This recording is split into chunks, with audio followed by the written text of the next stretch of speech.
After a somewhat chaotic end to the House's case for impeachment of Attorney General Ken Paxton, this trial is now in the hands of Paxton's attorneys. And given Paxton and his team's attempts to label this trial a sham, it wasn't clear if they were going to play along, but they have been calling up witnesses, including more from inside the office of the Attorney General.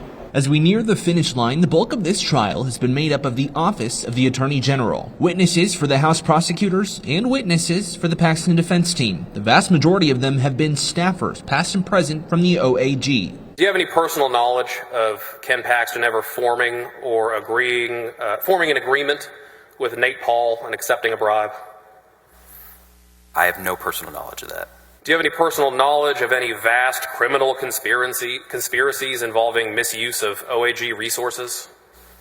I have no such knowledge. The question the defense is getting at, was Ken Paxton within his constitutional right to do the things he's accused of? The question the House prosecutors are then asking, even if he was, should he have done them? Who do you think your client is, Mr. Kinghorn?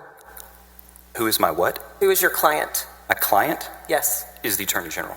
If you had to choose between the state of Texas interests and Attorney General's interests, who should you choose? I do not see them in conflict. It's a return to the courtroom stylings the Senate has taken on, which could have hurtled to a stop Wednesday evening when the defense moved to essentially throw out the case as soon as it was in their hands. Outside the courtroom overnight, Paxton was backed for the first time during the trial by former President Donald Trump, who shared a statement on Truth Social, writing in part, Ken Paxton was easily re-elected last November, but now establishment rhinos are trying to undo that election with a shameful impeachment of him. Paxton taking that endorsement in stride as an attempt to raise campaign funds in what could be the final hours of this trial. As we're winding down, it may be helpful to walk through the next steps. Once the defense rests its case, each side will get 1 hour of rebuttal evidence, then each side will get 1 hour for closing arguments for a total of 4 hours, and then finally this case is in the hands of the Senate jury, which will go behind closed doors to deliberate.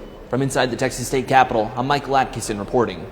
Thank you for watching. Please hit the subscribe button and get the latest news by downloading the CBS Austin News app.